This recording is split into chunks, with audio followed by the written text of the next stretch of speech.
It's my pleasure to introduce our next speaker. Thank you all for being here. Our next speaker is joining us virtually, and she is Frances Rivera, a student in the Educational Leadership Certificate Program. Frances is also pursuing her doctorate in education and educational leadership at USI, and she's expected to graduate with that degree in 2028. Her research currently examines how Hispanic doctoral students leverage community cultural wealth to persist and thrive in educational leadership programs. She also serves as a special programs coordinator in Indianapolis Public Schools, supporting students there with diverse learning needs and promoting inclusive educational practices. Please join me in welcoming Frances.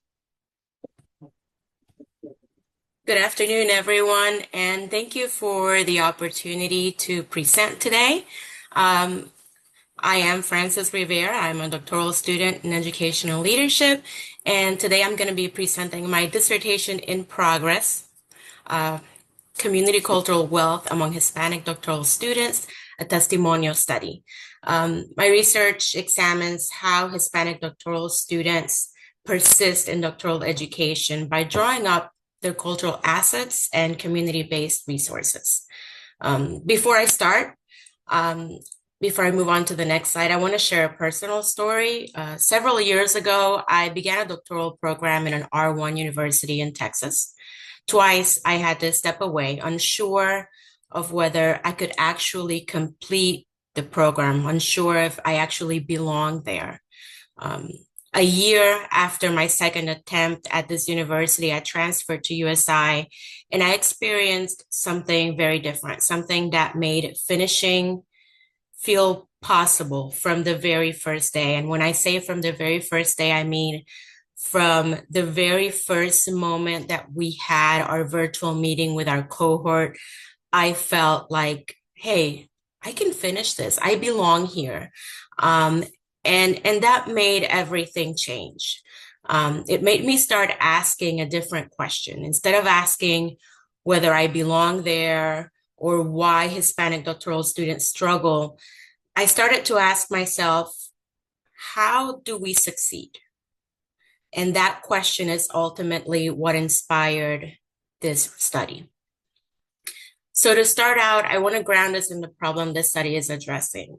Hispanic students continue to be underrepresented in doctoral programs, and we often experience barriers like isolation, limited mentorship, systemic inequities.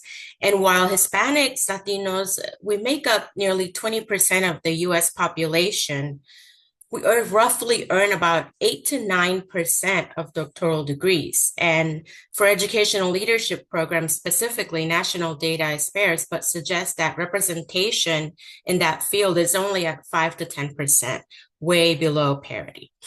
At the same time, much of the research that has been conducted focuses on challenges. It focuses on the deficits rather than the strengths that Hispanic students like me bring to these types of programs. This study aims to shift that lens. The purpose of the study is to explore how Hispanic doctoral students draw on their community cultural wealth to navigate and persist in doctoral programs. We often feel isolated. We face racial microaggressions, unequal socialization, processes that position us as outsiders within. Most leadership pipeline research focuses on access, but ignores how Hispanic students actively mobilize their own cultural strengths to navigate and transform these racialized spaces. More specifically, the work centers their lived experiences and highlights the assets that support their success. This study explores how Hispanic students activate community cultural wealth, or CCW, to persist and negotiate our roles as emerging leaders. And it's guided by 3 questions. First, how do Hispanic doctoral students describe their experiences in their programs? Second, what forms of community cultural wealth do they draw upon? And third, how do these students persist or support their persistence and success? With this study, we moved from deficit thinking to asset-based framework. We moved from focusing on dropout rates and academic disparities to centering on persistence and resilience. We move from the assumption that the students are lacking something to assuming that them and their communities are holders of wealth. And we move from blaming the student, their families, their culture for what they lack to highlighting how we make it through these oppressive conditions in a system that was not designed for them to succeed. It's grounded in Latino critical race theory, also known as LatCrit, which centers the experiences of Hispanic communities regarding immigration, language, and culture. An asset-based shift guided by Tara Yoso's Community of Cultural Work framework, which argues that communities of color possess an array of interrelated capitals that support educational resilience and resistance. Rather than asking what students are missing, it begins to ask, what do they already bring with them? And as a teacher, that is always what I'm asking of my students in our classrooms. What are they bringing with them, and how can we capitalize on that to help them succeed? So this study recognizes that students from historically marginalized communities possess valuable knowledge, skills, and networks that support their success. Building on Yoso's community cultural wealth framework, I want to first ground us in what I'm referring to as the constellation of capitals. Aspirational capital reflects the ability to sustain hopes and dreams despite structural barriers.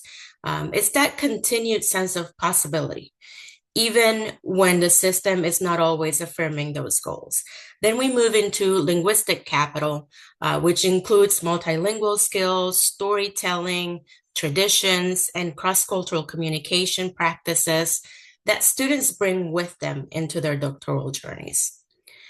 We look at resistant capital, which reflects the knowledge and strategies developed through navigating and challenging inequity and oppression, often both inside and outside of academic spaces. We also look at familial capital, which includes kinship networks, cultural values, and intergenerational community memory that shapes a student's sense of belonging and responsibility. We look at navigational capital, and this one refers to the skills of students develop in maneuvering through institutions that were not originally designed for communities of colors. And finally, we look at social capital. And this particular one includes both community-based and institutional networks that provide support, information, and access through their academic journey. Taken together, all of these help us understand that Hispanic doctoral students are not entering these programs without resources. They are bringing with them a rich and complex set of cultural assets that often go unrecognized in traditional doctoral structures. And it is precisely this constellation of lived experiences and cultural knowledge that the next framework builds on as we move into how these forms of capital show up in expanded ways within doctoral contexts. Building on this framework, I also want to expand on how community cultural wealth shows up in doctoral context. The literature suggests that high-stakes graduate environments, the community cultural framework needs to be expanded to better capture more localized and often less visible forms of support that students rely on. In the study, I'm specifically going to be looking at informational capital and spiritual capital as two important examples of this expansion. Informational capital refers to non-dominant information networks, things like peers, family members, community organizations that share an accurate and often informal knowledge about academic pathways, expectations, and the hidden rules of doctoral education. Spiritual capital, on the other hand, includes faith, prayer, and other meaning-making practices that provide emotional support and help those students sustain helps them persevere through isolating and demanding doctoral experiences. Together, these forms of capital highlight how we as Hispanic doctoral students draw on a wide range of cultural knowledge and relationships and belief systems to navigate spaces that were not always designed with us in mind. Taken together, these insights show that doctoral persistence is not just an individual academic process. It is deeply relational, it is cultural, and it is rooted in systems of meaning making that often remain invisible in traditional frameworks. And it is precisely that complexity, the movement between individual experiences, collective support, structure systems, that leads into the methodology of this study, which is grounded in testimonio as a way to capture and analyze those layered narratives. And testimonio it's a simple cognate, it's testimony. So they're affirming their testimony. Before moving into the research design, I want to ground us into what I mean by testimonio methodology and how it functions in this study. When we look across the literature, we consistently see recurring themes for Hispanic doctoral students. Things like underrepresentation, limited access to mentorship, and persistent feelings of isolation within educational leadership programs.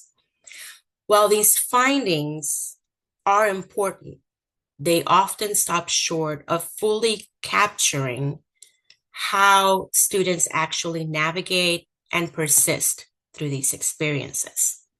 That's where testimonio comes in. Testimonio is a narrative practice. It's rooted in Latin American and human rights movement and Chicana Latina feminist traditions. It shifts the focus from extracting individual stories to recognizing the participants as co-creators of knowledge. In other words, they're not research subjects being studied. They are active contributors to how meaning is constructed. As shown in the pyramid, testimonio operates on 3 interconnected levels. At the very base, we have their personal lived experiences, where the participants bear witness to their own pain, their own struggle, survival, particularly at the intersections of race, class, gender. From there, it moves on to collective solidarity, where individual narratives are connected to a shared cultural memory and broader experiences of the community. This is where we begin to see patterns of connections across stories. At the top of the pyramid, it is the structural denunciation. This is where those lived and collective experiences are used to name and analyze systemic injustice, and to actively disrupt dominant institutional narratives by co-constructing knowledge. In this way, the study is not just about storytelling. It's about moving from individual experience to collective meaning making, and ultimately to critiquing and transforming the systems that shape those experiences. Taken together, this framework helps set the foundation for the constructivist research design that guides how the study will be carried out. For this study, I'm using a qualitative constructivist research design with a critical lens. And what that means is, in practice, that I'm not treating knowledge as something that is fixed. I'm going to be really thinking about it as something that is co-created between me and the participants. I'm going to be also paying close attention to power, especially how doctoral programs can shape and sometimes limit the experiences of Hispanic students. For data collection, I'll be conducting in-depth interviews with about 12 to 15 participants who are either current students or recent graduates of educational leadership doctoral programs. EdDs or PhDs. Each person will participate in 2 or 3 longer interviews, and that structure is intentional. It gives me time to build trust with the participants and go deeper. Instead of just capturing a one-time response, I'm going to be building a relationship with them. I'm using Testimonio as my methodological approach, which is a little bit different from traditional interviewing because it centers in storytelling as a collective and political act. It gives participants a space to share their experiences in their own words, while also connecting those experiences to larger systems and inequities. In that way, their stories don't just describe what happened, but serve as a form of calling out injustice, or what's referred to as denuncia or denunciation. In terms of context, like I said before, we're going to be focusing on EdD and PhD programs that are US-based in educational leadership. These programs are important because they often lead to leadership roles in education, but they haven't always been spaces where Hispanic students feel fully supported or represented. And then finally, for recruitment, I'm going to be using propositive sampling. I'll reach out through professional networks, listservs, social media groups connected to doctoral students and educational leadership. And the goal here is really to capture rich and detailed experiences and not to generalize broadly, but to better understand patterns and shared themes across the participants. Building on the overall research design that I just shared, I want to walk you through what the interview process will look like in practice. So the participants will take part, like I stated before, in a series of 2 to 3 extended narrative interviews to co-construct their testimonio. This approach is different from traditional interviews. It centers on storytelling as a political act, but it bears witness to their personal and systemic challenges. It creates space for stories to serve as a form of denuncia, calling attention to inequities while also highlighting resilience and community. To support that depth, the interview process is intentionally structured in 3 parts. In phase 1, which lasts about 60 to 90 minutes, we focus on the full doctoral journey. This is really about grounding the conversation, learning about the participants' personal and family backgrounds, their pathways into educational leadership, their early experiences in their programs. This is where I begin to build a relationship with them, and also where we begin to explore ideas like belonging, exclusion, how they've navigated their identities within those spaces. Then building onto that foundation, we move on to phase 2, which is also 60 to 90 minutes. We dive deeper into community cultural wealth. And here participants will more explicitly reflect on the different forms of capital that they bring with them. And we'll focus on specific concrete moments where those forms of capital were activated to navigate challenges within their programs. Finally, we move on to phase 3, which will shift us into synthesis and reflection. And this is a much shorter conversation, 30, 60 minutes. It's more collaborative in nature. And in this particular one, participants will have the opportunity to engage with emerging themes, to respond to initial interpretations, and help refine how their stories are being represented. I'll also explore how these experiences have shaped their leadership identities and future goals, and co-construct recommendations for policies and programs. Across all 3 phases, the goal is to create a space for participants to reflect deeply, not just on what they've experienced, but on how they've made meaning of those experiences and what has supported that persistence. And then once all the interviews are complete, I'll move into data analysis, which will involve thematic analysis guided by critical race theory, using in vivo coding to center participants' own words and emotion coding to capture the effective aspects of their experiences. From there, I'll identify patterns across narratives with particular attention on how different forms of community cultural wealth show up throughout their doctoral journeys. In terms of significance for this study, I think about it in three ways: theoretical, practical, and methodological. Theoretically, this study extends Yoso's community cultural wealth framework into a space where it has been unexplored: doctoral level educational leadership preparation programs. Most of the existing scholarship focuses on K-12 undergraduate context. So this study helps us expand how we understand that community cultural wealth in advanced leadership pathways.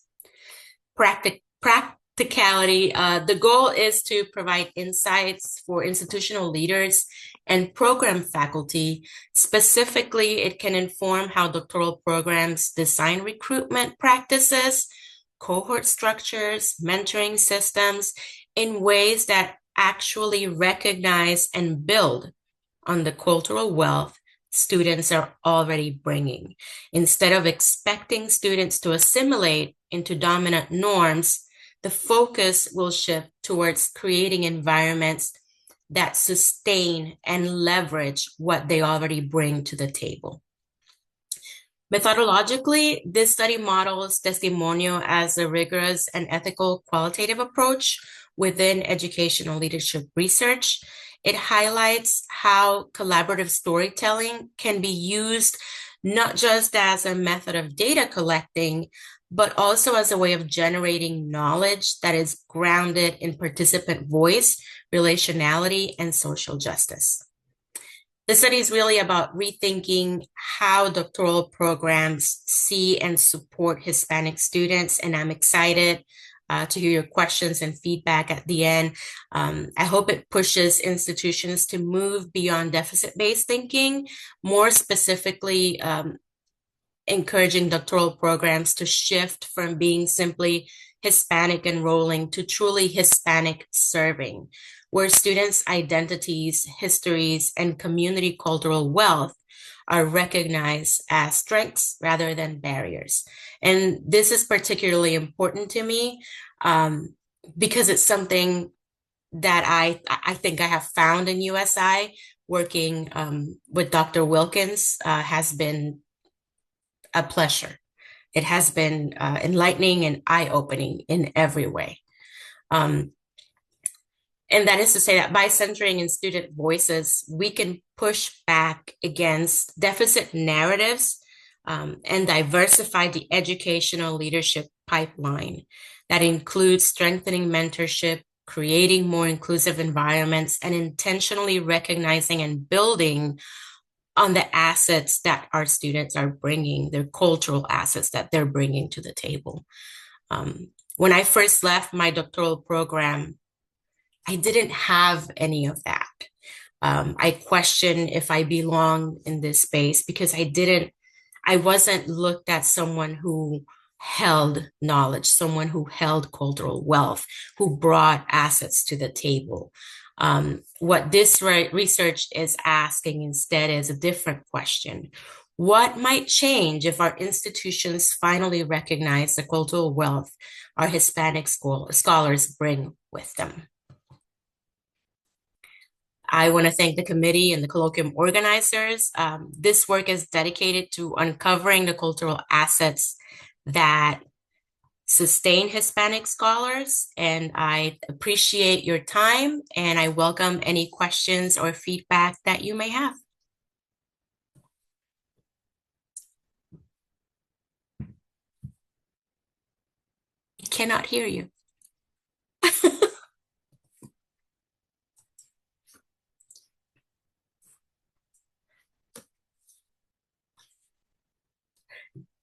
Thank you, Francis. That was great.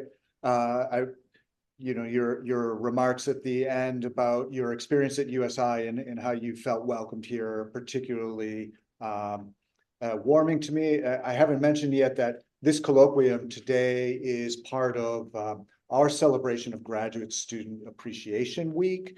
And to you and every other student in the audience with us today, I just want to make sure that I really extend that thanks that you've chosen USI as the place to pursue your graduate degree, and to let you know how much we appreciate everything you bring. Every student we have, Francis, as you said, brings a tremendous amount of wealth, and every student at our university is an asset to the university. So thank you for that. I appreciate it tremendously. And I'm going to open up the floor if there are any questions for Francis at this moment.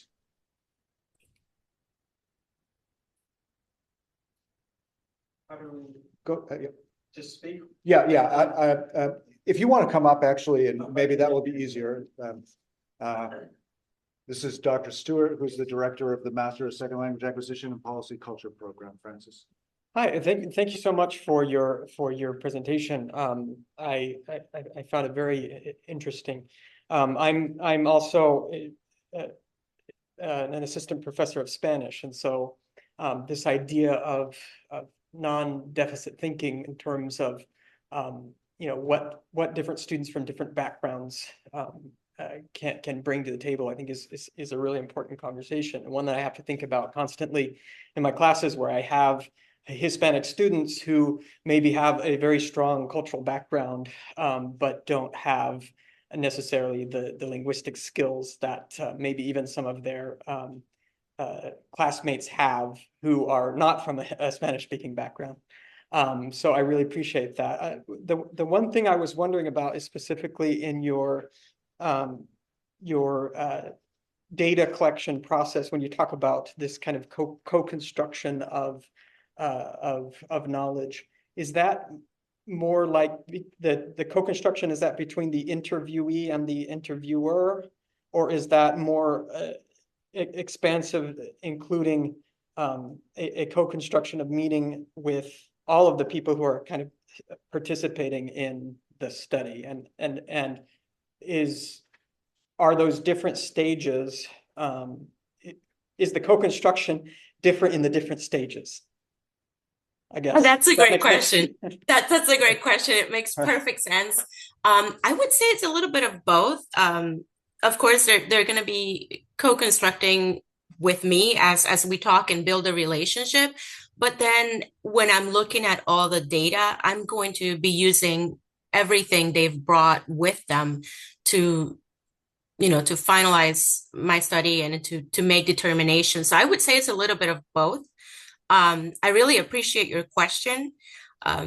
It's not one that I had put a whole lot of thought, the two faces, it's not one that I had put a whole lot of thought into, but yeah. And in what you're saying about what students bring to the table, students that may have less linguistic, but they're Hispanic compared to the other students that don't speak Spanish. I see that every day at home. In my own personal home with my own children. So I appreciate the work that you do. Thank you. Any other questions for Francis? Francis, thank you so much. We look forward to seeing you again on campus when you complete your degree, if not sooner. Thank you. Thank you. I can't wait.